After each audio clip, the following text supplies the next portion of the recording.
Știi, de fiecare dată când mi-e dor să fiu copil... Ți-e dor să fii copil? Adică tu ești copil tot timpul. Nu chiar tot timpul. Am și un procent de maturitate. Da, 1 din 100%. Da, interesant. Da, mă rog, și când sunt matur sau când încerc, mi-e dor să fiu copil. Și să citesc cărți de specialitate. Cărți de specialitate. Cam ce cărți? Cărți pentru copii. Mă ajută, e terapeutic. Și tot terapeutic e să ai un prieten imaginar căruia să-i poți spune cele mai ascunse secrete. Vlad, exagerezi. De unde le scoți pe astea? Ce, tu n-ai avut niciodată un prieten imaginar?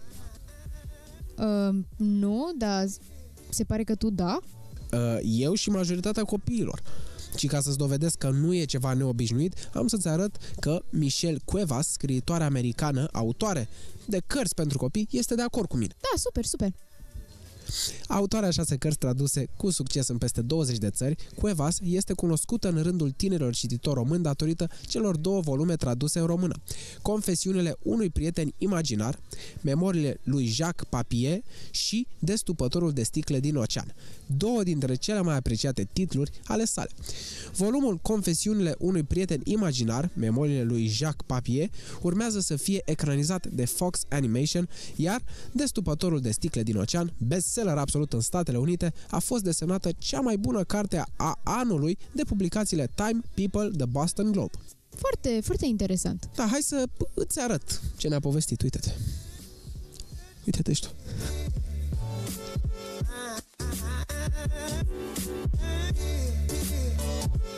Michelle, it's really, I'm very excited about this interview. Thanks for accepting it. First of all, I want to say that you've got so many fans among children, and not just children, also parents, I suppose, around the world, and amazing books.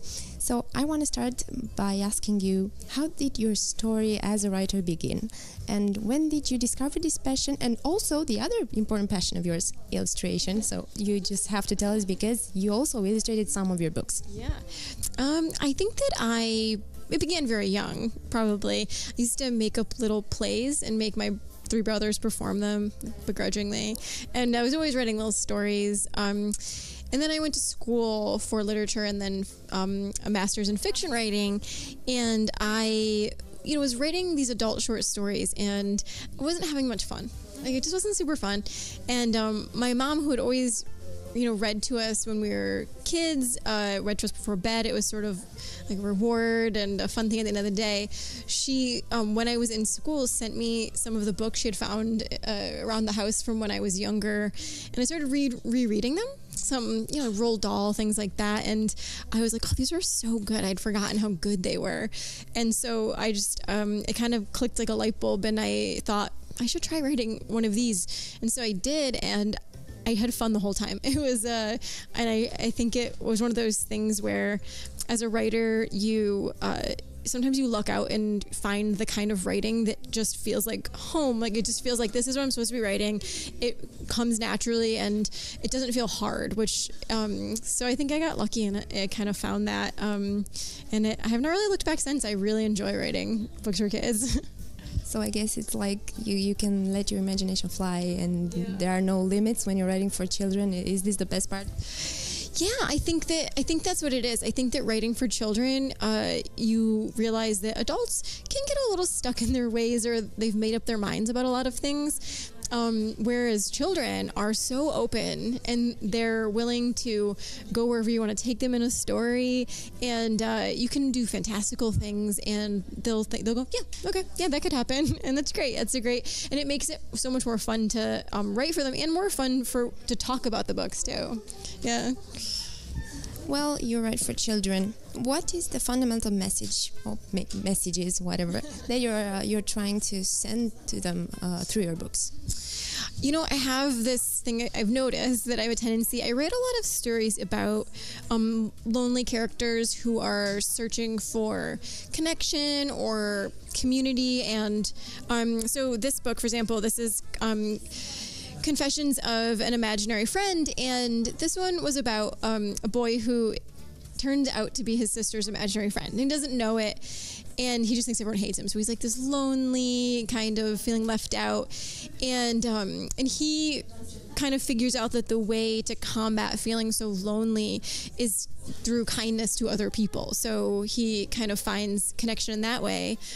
Similarly, this one that's out here in Romania, The Uncorker of Ocean Bottles in English, it's about a lonely person whose job it is to find bottles out in the ocean with notes in them and deliver them. And he's very lonely. He's also very lonely. He wishes he would find a note to himself. So when he's trying to deliver these, he ends up making lots of friends. And again, it was through his kindness. Like, I think that's a theme in a lot of my books, is that if you're looking for connection, one way to do it is through being giving to other people. What do you think that drives you to write about lonely and introverted characters somehow? Why?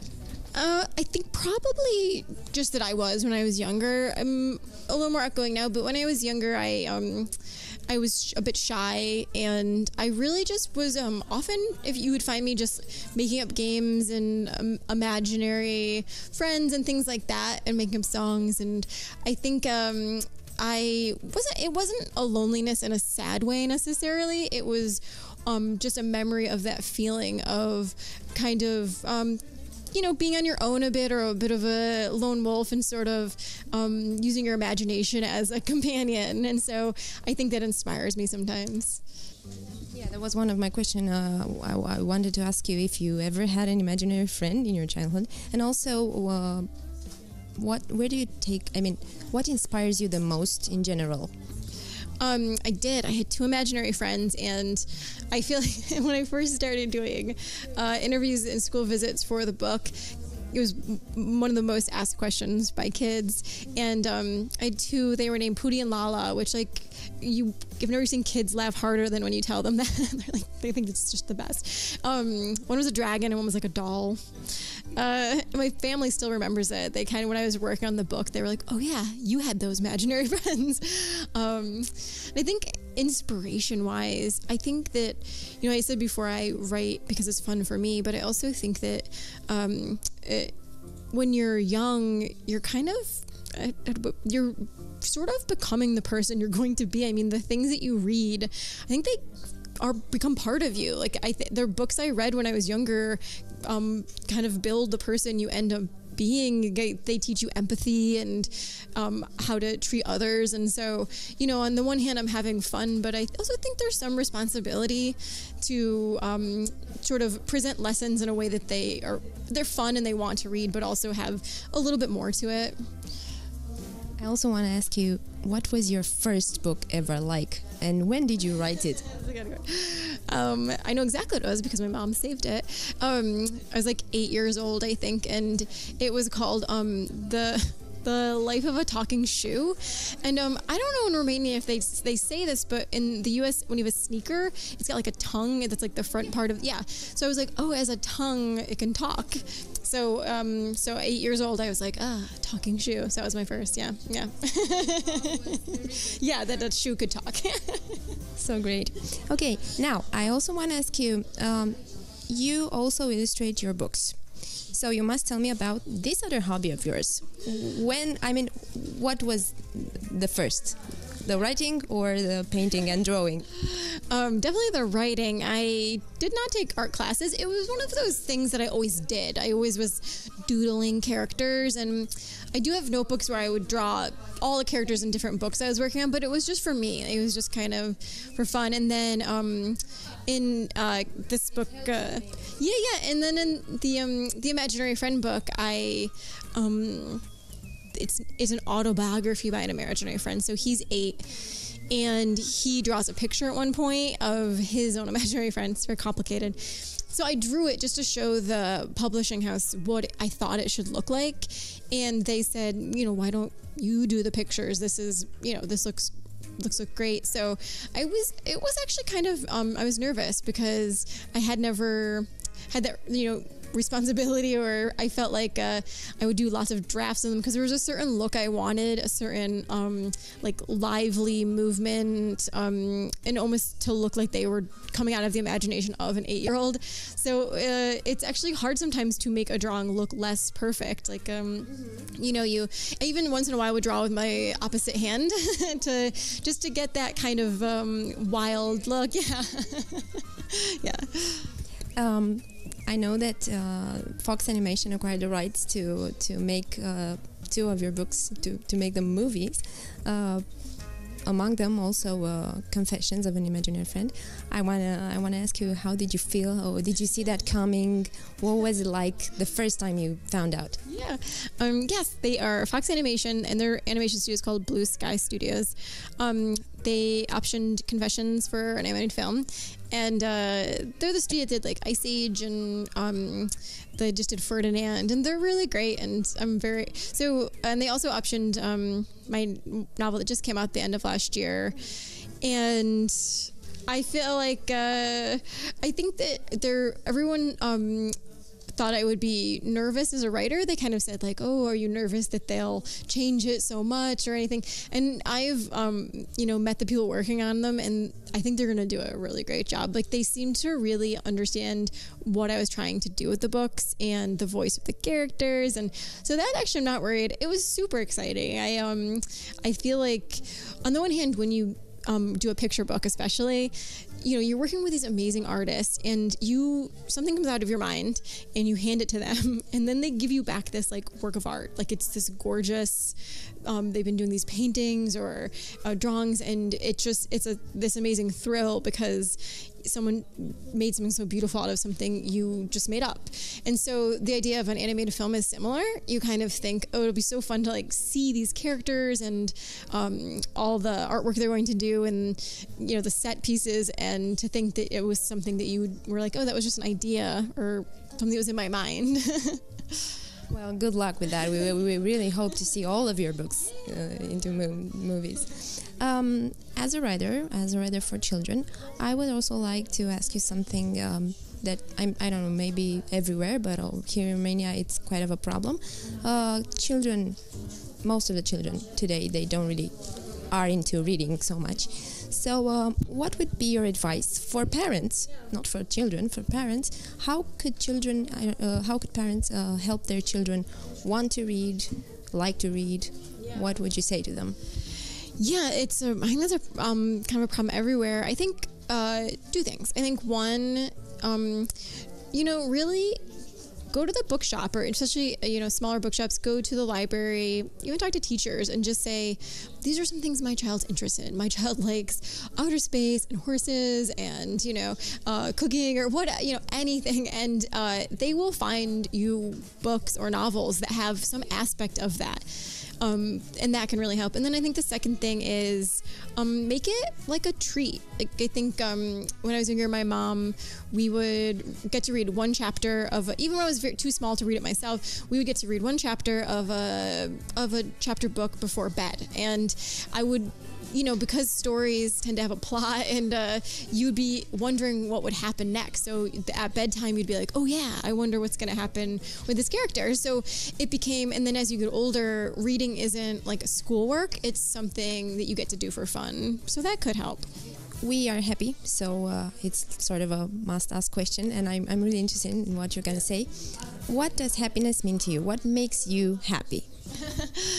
I think that it was interesting. We were talking about, connection and finding connection and kindness with people. So I think my family makes me very happy, and my friends. And I think that I'm not the type of person who is going to large parties and has a million friends. I really have a few like very, very close friends, and very close to my family. So I think that makes me really happy. And I also think that when you find something to do with your time, as far as a job, that is something that you love doing, it really makes you very happy. And I once heard it described, and I think this is true for me, as it feels like home when you're doing it, because whether you're very, very successful or you're doing, something is a flop and no one likes it, the next morning you wake up and you go to your desk and you sit down and you write, and you're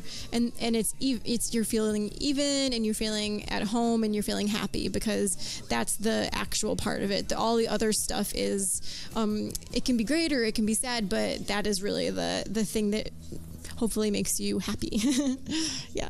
What's your biggest dream right now? Yeah, that's a good question.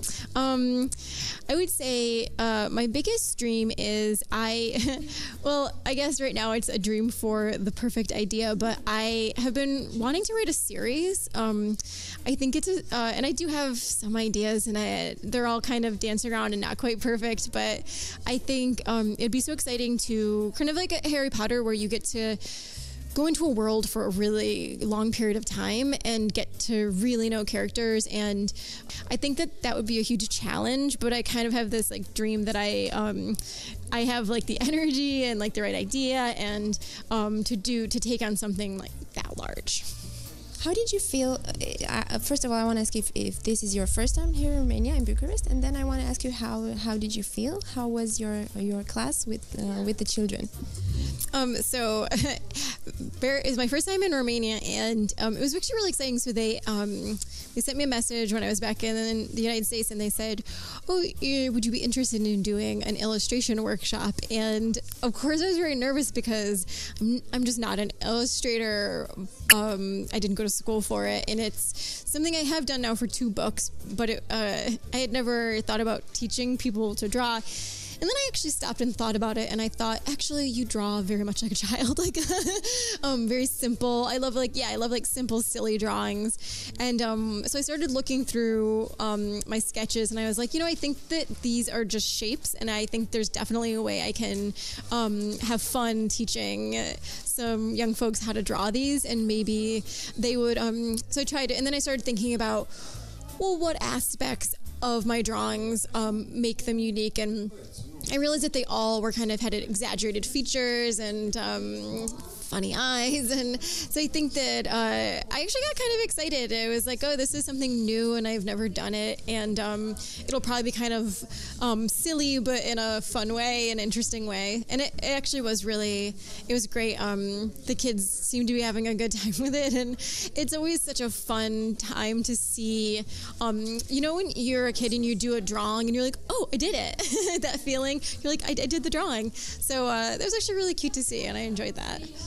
Actually, I think it was great, and I think you really changed some lives today, because I'm sure there were some children that maybe didn't dare to draw because they were told or they thought I'm not a great drawer, and today you just show them that whatever you want to do, you can do if you just allow yourself to do it. So it was great. What have you got in store for your readers?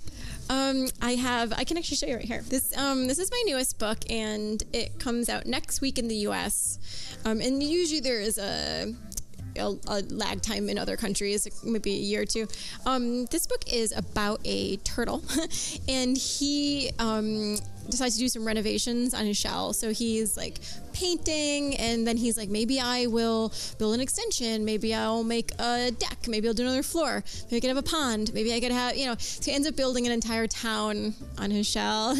And then he falls asleep, and friends move in, and so he's very excited because he's got all these new friends. And it was really fun to write, but it's even more intriguing that the pictures, the artwork, they're very impressionistic and bright colors, and it's an American illustrator, Katya Chen, and so yeah, we're excited. It comes out next week, and we get to share it with people. Yeah.